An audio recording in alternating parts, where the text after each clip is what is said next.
Jack Hebert lived upstairs in apartment 2B. The room was 16 by 16 feet, quite sufficient for his needs.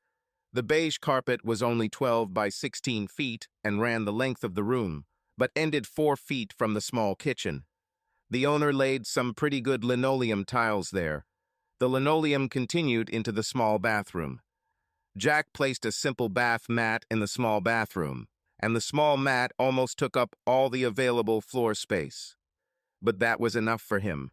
He didn't need much. He didn't want much.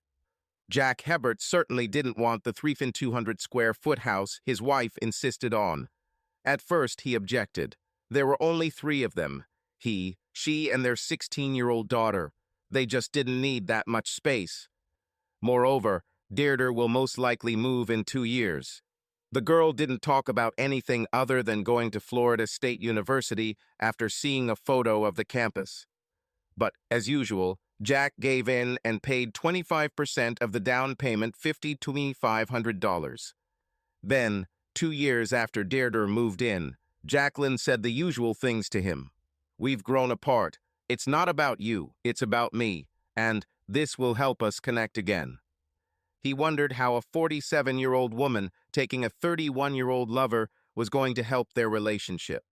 But to Jacqueline's surprise, Jack didn't give in this time. "You'll be left with nothing," she screamed, her usually sweet face twisting into an ugly grimace when he told her he was planning to move. "So be it.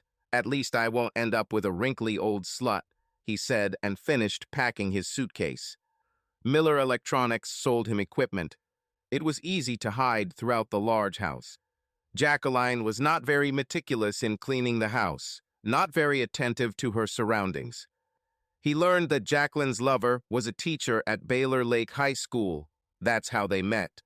Brian taught English and Jacqueline was the librarian. Jacqueline and Brian thought Jack should just go along with their plan. They would have fun, and then Brian would go back to his wife and Jacqueline to her husband. But Jack Hebert did not become chief accountant in the St. Elizabeth Utility Company due to sloppiness. He became the chief accountant thanks to his thoroughness and accuracy. As planned, Brian and Jacqueline went to the Sweet Peas for a catfish fried dinner that night, and Brian's parents were there, sitting at the table. Confused, Brian introduced Jacqueline as a work colleague. "Where is Michelle?" Brian's mother asked urgently. She's at home with the girls," Brian stammered. "Yes, she told us," his father responded sharply. "Said you had some kind of parent-teacher conference or something at school tonight."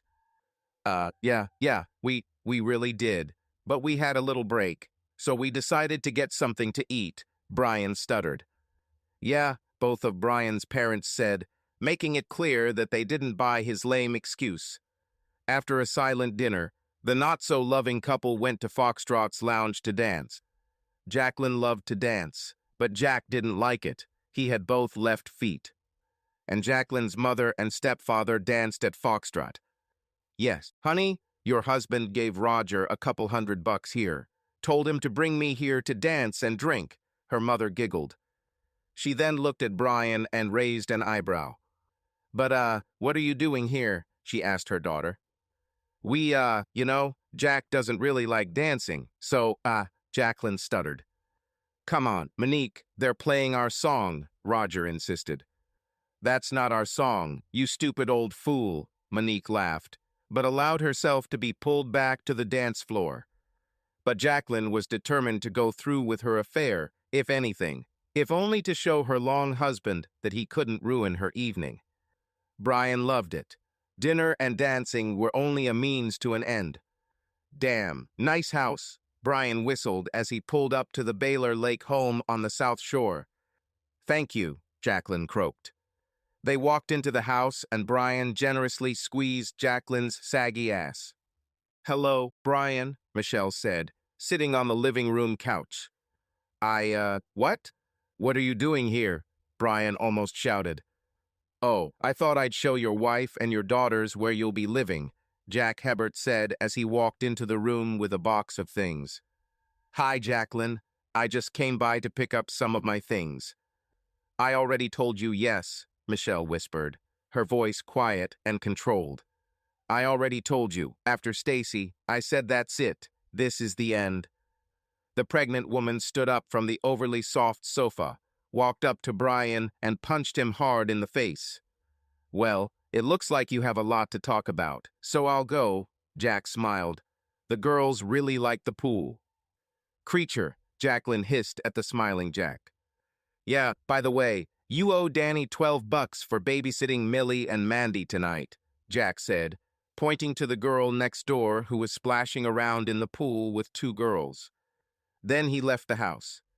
They had nearly $84,000 of equity in the house. Jacqueline screamed, cried, and begged Jack to forgive her. She didn't want to lose the house or the nearly $17,000 she had spent on furniture. Her brand-new Mercedes-Benz was still on loan for 3 years. Jacqueline begged and cried, asking Jack to forgive her. She knew she couldn't pay for the car with her salary. And she nearly fainted when Parker Johnson, her lawyer, broke the news. Jacqueline had to pay half of Deirdre's tuition and living expenses while she was in college. She also found it quite difficult to make ends meet on her public school librarian's salary. Oh no, honey, Monique laughed softly as Jacqueline approached her mother with the idea of moving in with them. But that's just until I can, began Jacqueline. Honey, this is a 2-room apartment, Roger said. I'm so grateful your dad didn't live to see this, Monique said. She looked at her daughter with her usual raised eyebrow look. Remember, Monique asked, you brought home that boy Jack Hebert, and your father told you that boy was a snake in the grass. God, how surprised he would be to find out how wrong he was. Their eldest, John Jr., called his father. Dad, Mommy is asking if she can stay with us, JJ said. Son, if you have a place, then, of course, let him stay, Jack said. Well, I just don't want any trouble, JJ admitted. Son, this woman changed your diapers, took care of you, fed you all these years. If you have room, let her in, Jack said. Love you, Dad, JJ said. Michelle Melankin remained true to her word. She did not forgive Brian for his attempt at flirting. Brian found it impossible to live on half his salary and eventually returned to live with his parents. But at least the living arrangements gave Brian's parents plenty of time to spend with Amelia and Amanda, their 2 granddaughters, and when Michelle gave birth to Barry Melankin, named after her father, they saw him often as well. Barry? I thought we were going to name it after me, Brian complained.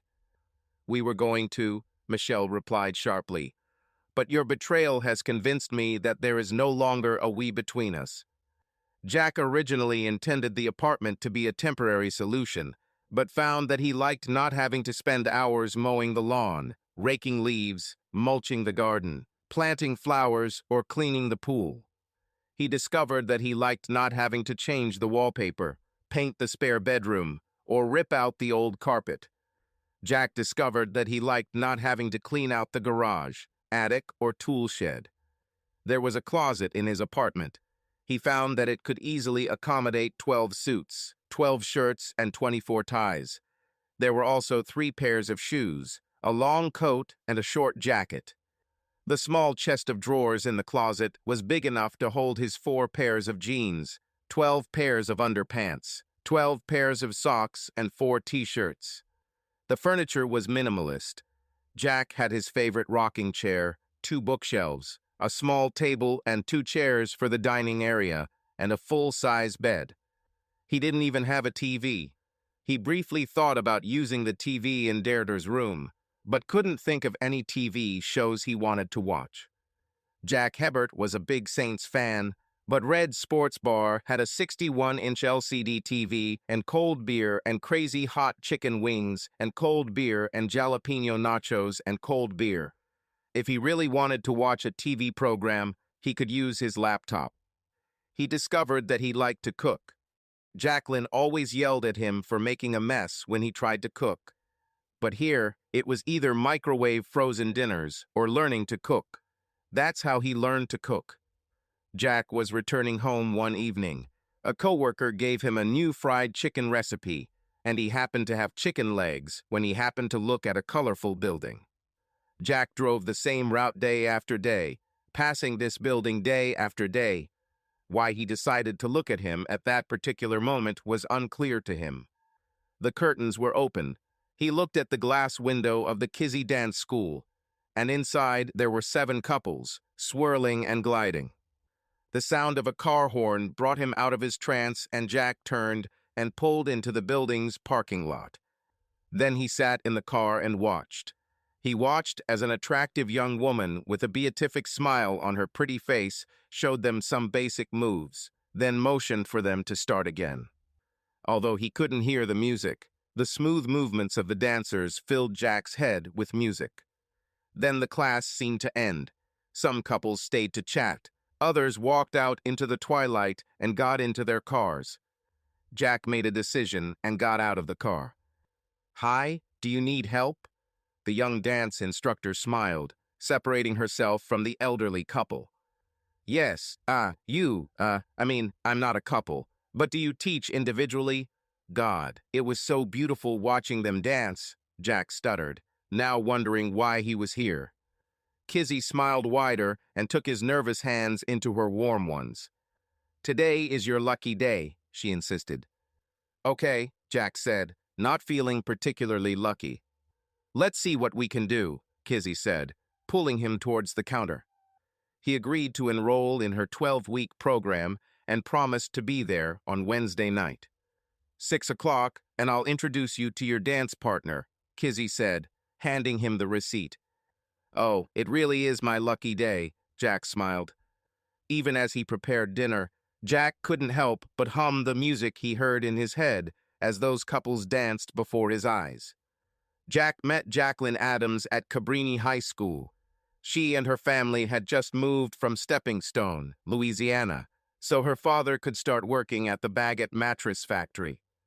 She was cute enough, but she didn't stand out among the other beauties at Cabrini High. Jack Hebert didn't exactly stand out among the Cabrini High School elite. He wasn't particularly handsome, wasn't particularly rich, wasn't particularly athletic. He didn't have a good car, didn't have a poetic soul, and couldn't dance. But he was smart. After weeks of being ignored by the upper echelon of Cabrini High School, Jacqueline Adams was ecstatic when Jack Hebert quietly suggested she go to Jade Garden Chinese restaurant. After her father declared Jack Hebert a snake in the grass, a dog on the loose, Jack went up several notches in Jacqueline's eyes. Cabrini was hosting the fall formal, and Jacqueline was waiting for Jack to invite her. As the day of the event drew closer, she finally asked him when he was going to invite her. "I don't know how to dance," he admitted to the girl.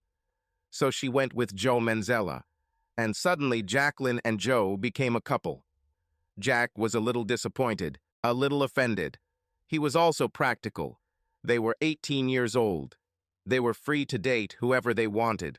In a few months, he would be leaving for the University of Southwestern Louisiana in Lafayette, Louisiana, and Jacqueline could go anywhere, and they would probably never see each other again. But Joe Manzella's mocking grin still angered Jack. "Hey, Hebert, how are you?" Joe taunted. "Oh, I'm fine, Manzella. How's Gina doing?" Jack asked, referring to Joe's older sister, who had a rather dubious reputation. Joe was tough, but Jack was smarter. Joe swung at Jack and Jack dodged, causing Joe to slam his fist into the cinder block wall. "Ooh, that must hurt," Jack chuckled as Joe looked at his swollen arm in horror. Jacqueline tried to hook up with a couple of other guys to make Jack jealous, then admitted defeat and went back to him. She didn't go to the winter formal or the spring formal. Jack Hebert couldn't dance. 29 years later, in apartment 2B, Jack was looking forward to learning to dance. It was Wednesday, and Jack was wearing his burgundy shoes, a medium brown suit, a light blue shirt, and a burgundy tie. The burgundy shoes were his most comfortable pair.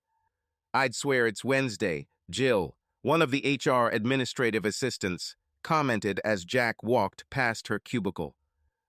Yeah, it's Wednesday," Jack said. "No, Wednesday is dark blue day, the young woman smiled. With your blue and gray tie, or your blue tie with yellow dots. Not like that anymore, Jack smiled. We're going to diversify a little bit. Is this a new suit? Asked Rhonda, another accountant. No, it's his Friday suit, said Bill, one of the IT employees. Oh, Rhonda said, looking at Jack in confusion for a moment, and then went back to studying her computer screen. No, Bill, look, he was stuck on something. Won't let me go to the next page. While the costume change had caused a slight commotion in the office, Jack's departure 20 minutes early had almost caused panic.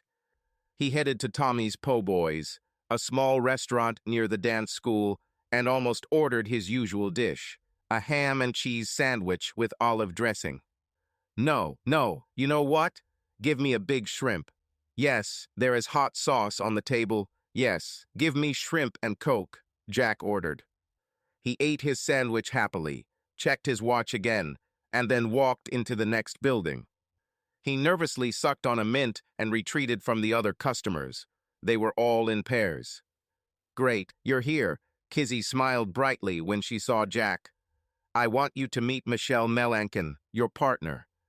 She was 7, almost 8 months pregnant the last time Jack saw her.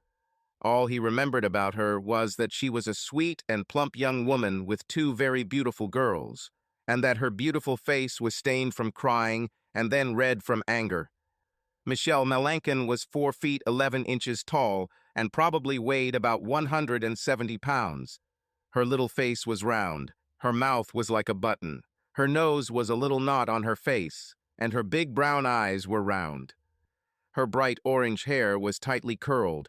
She wore them quite short. Her breasts were definitely larger than the palm of her hand.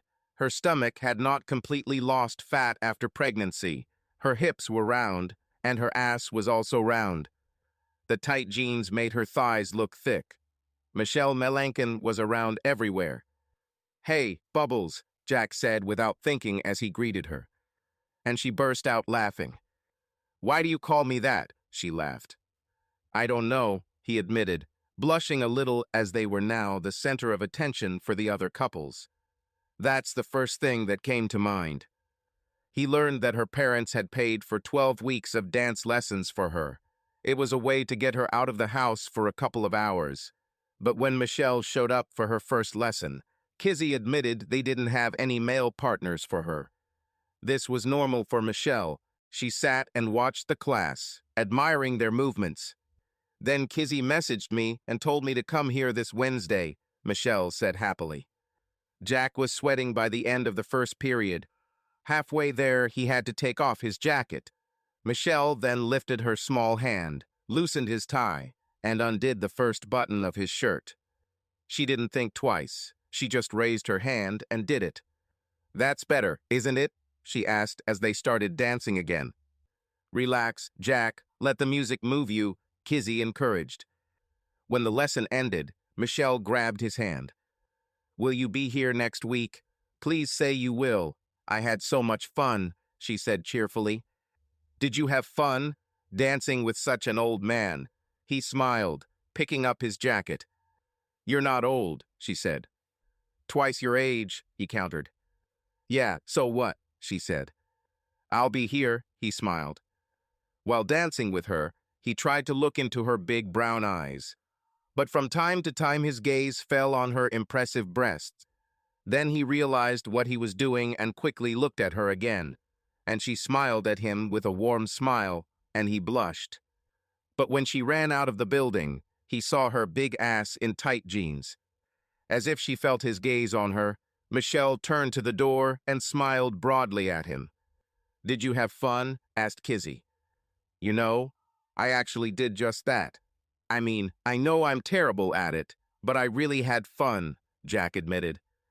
First of all, you're not that bad at this. You're new at this, another woman said. And secondly, dancing is fun, her partner said. Take care of number 2, and number 1 will take care of himself. I couldn't have said it better myself, Kizzy agreed. The next morning, Jack went into his closet for his Thursday suit and then decided that he would wear his Wednesday suit instead. "Now I'm completely lost," Jill teased as he walked down the hallway. He simply smiled. His cell phone vibrated, and he saw it was JJ, so he answered it. "Dad, listen, Shauna," JJ muttered into the phone. "Is your mother driving you crazy?" Jack guessed. "Yeah, did you hear that the school let her go?" JJ asked. "No, they didn't," Jack breathed. "Yeah, and that guy Brian too," JJ said. "Wow," Jack said. "Why? I mean, did she say why they let her go?" "No, trust me, I asked, but all she said was that she didn't want to talk about it," JJ said. Jack recognized this statement. Jacqueline said this whenever she painted herself into a corner. She just said she didn't want to talk about it, and she repeated this statement until the case was finally dismissed. "And as for Shauna, the baby is coming here in a couple of months and—" JJ. Continuation. "Okay, I'll talk to her," Jack sighed. They met in the Jade Gardens. Jack couldn't help but smile sadly. Apparently, Jacqueline thought it was a date. She wore quite heavy makeup, squeezing her flabby body into the low-cut dress. A year earlier, Jack would have been delighted to see her in this dress. He'll be excited about the possibility of sex later. Today, the outfit looked sad and shabby on an older woman who was not aging gracefully. "Well, you look good," he said friendlily and sat down opposite her. "Thanks, and you look, this is a new suit," Jacqueline noted. "Yeah, I wore the wrong suit the other day, and everyone nearly died of surprise," Jack laughed. "I realized I was becoming too predictable, so I gave all my old suits to Goodwill and bought all new ones." "It must be nice," Jacqueline said caustically. "Yes, nice," Jack agreed good-naturedly. The waitress came over and demanded to know if they were ready to order. "You know what, Jacqueline, I know exactly what you'll order. You always order the same thing," Jack said. "But I'll bet you $1,000 that you can't tell her what I want." She looked at him for a long time, trying to remember what he usually ordered. "Are you ready to order?" the waitress demanded again. "She'll have a side of spring rolls and sweet and sour pork, right?" said Jack. "That's right," Jacqueline confirmed. "And I want a glass of iced tea, sweet, and kung pao chicken, and fried rice," Jack finished his order. "How are you doing?" Jacqueline asked. "I'm fine," Jack replied.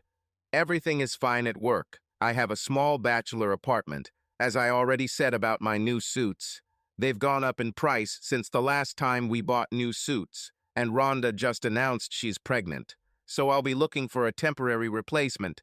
And you?" The waitress slammed the sweet iced tea in front of him, and Jack nodded politely. He listened as Jacqueline complained about losing her job, how hard it was to live with JJ, and his wife. Shona didn't seem to like her very much. Deirdre was still mad at her, but at least Penelope and Percy were kind to her. "But none of them say they have a place," she ended her story of woes. "So find your own place. You're a grown woman," Jack said as the waitress placed the food in front of them. "How? My beauty," Jacqueline answered sharply. "I just told you that I lost my job." "Well, if you can't use your beauty, then try your charm," Jack suggested. "Fuck you, Jack," Jacqueline snapped. "Just eat," Jack said. "Damn, every time I order this, it seems hotter than the last time." When Jack ordered a bowl of chocolate ice cream for her and a bowl of Neapolitan ice cream for himself, Jacqueline brought up the prospect of getting back together. "Not just no, hell no," he smiled, even as she leaned forward to offer him a view of her sagging breasts. "But why?" she almost screamed. "To sit and wait for the next time you say we've grown apart, and it's not me, it's you. You just need a little excitement. It doesn't mean anything. It's just sex. Will it strengthen us as a couple?" Jack asked, scooping up ice cream with a spoon.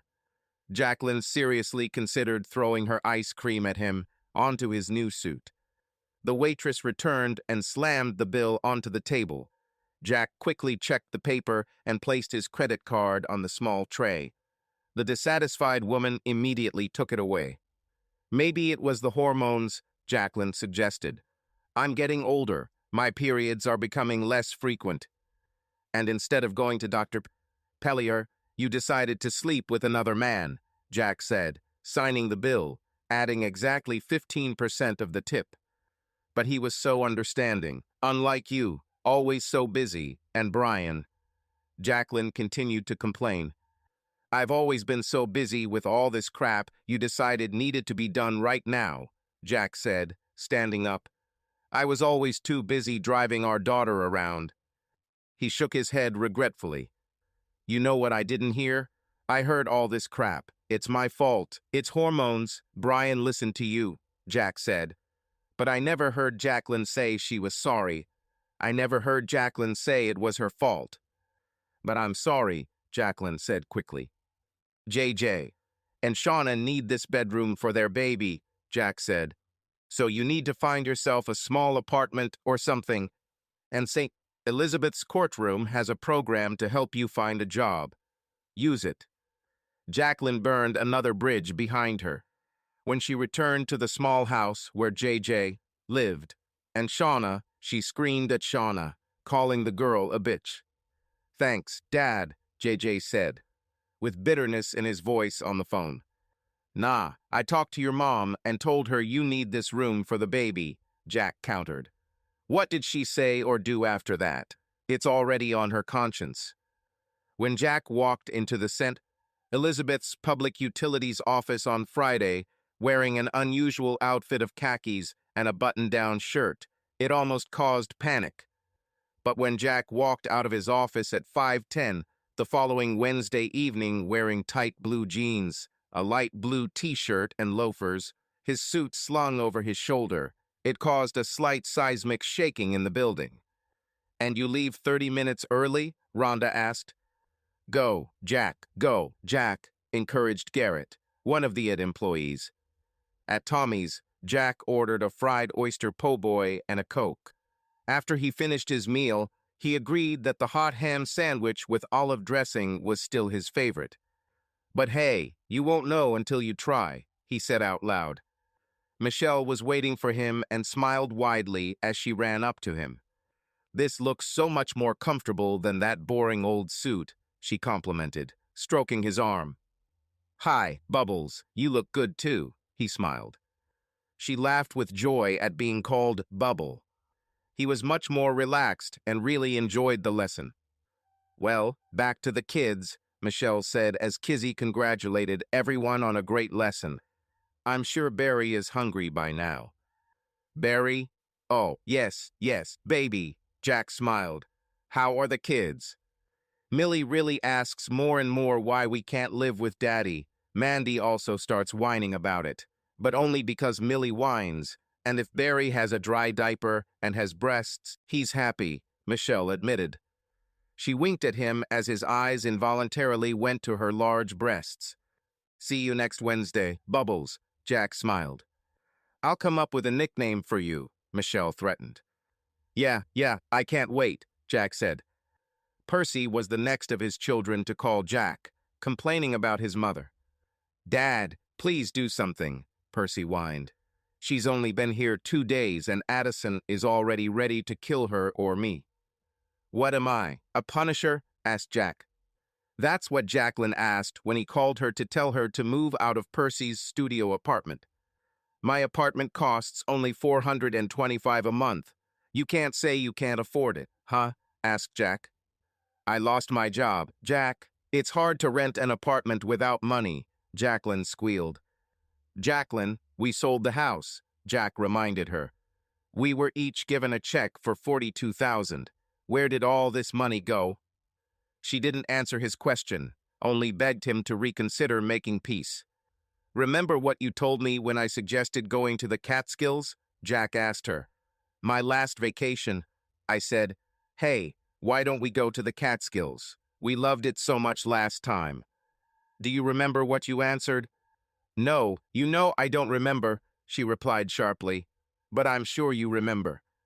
You said, why bother? Well, I'm telling you. Jacqueline, why bother? Reconcile. Why bother? said Jack.